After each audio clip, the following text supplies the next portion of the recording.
Wapo watu ndani kwenye mitandao, lakini pia kwenye majukwaa ya kisiasa na kwenye maeneo mbalimbali, wanajinasibu na kujitangaza wakitoa kauli za uchochezi na ubaguzi dhidi ya muungano wa Jamhuri ya Muungano wa Tanzania, wakitoa kauli za uchochezi na ubaguzi dhidi ya viongozi mbalimbali wa serikali au wa dini, wakitoa uchochezi na ubaguzi dhidi ya dini zetu. Taifa hili limejengwa kwa maumivu makubwa ya waasisi.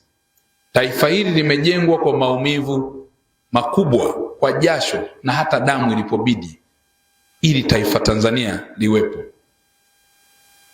Sasa kutokana na hayo, nitumie fursa hii kuwaomba sana na kuwaasa wale wote ambao wanatumia majukwaa ya kisiasa kuchonganisha wananchi, kuwajaza chuki, kuchochea, lakini pia kuwahamasisha kufanya uhalifu, na wanaounda magenge ya uhalifu na makundi mbalimbali yanayolenga kuharibu taifa letu, kufanya uharibifu, ni wasihi na kuwaomba waache mara moja, kwa sababu kufanya hivyo hakuna ambaye atabaki salama, kwa sababu tutaathirika sisi Watanzania wote. Athari hii italiathiri taifa letu kisiasa, kiuchumi na kiutamaduni. Tutarudi nyuma kimaendeleo, tutashindwa kuswali, tutashindwa kwenda kanisani, tutashindwa kufanya kazi za kiuchumi, tutashindwa kujenga nchi yetu, tutashindwa kujenga uchumi wa mtu mmoja mmoja. Hivyo basi, busara iwaongoze, na niwasihi sana, na najua wananisikia na wananifahamu. Bahati nzuri wazee wangu, kama mlivyosema, mimi ni kijana wenu, nitaendelea kuwa kijana wenu.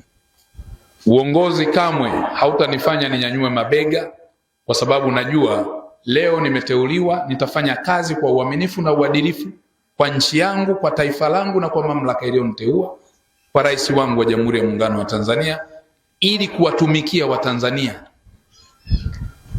Na siku ambayo utakuwa umefika ukomo wa kazi yangu, nitarudi kwenye jamii.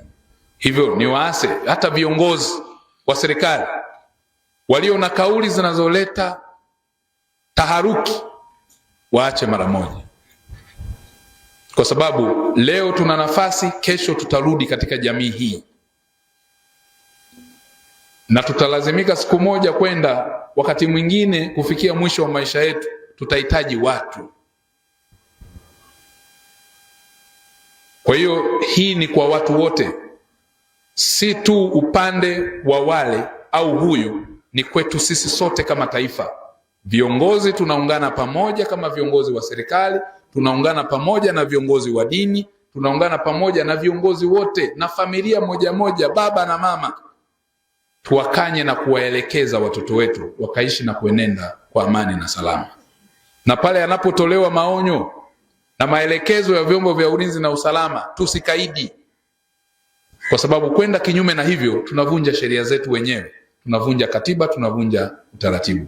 Kwa hiyo niwaombe sana, haya ni kwenda kuyazingatia.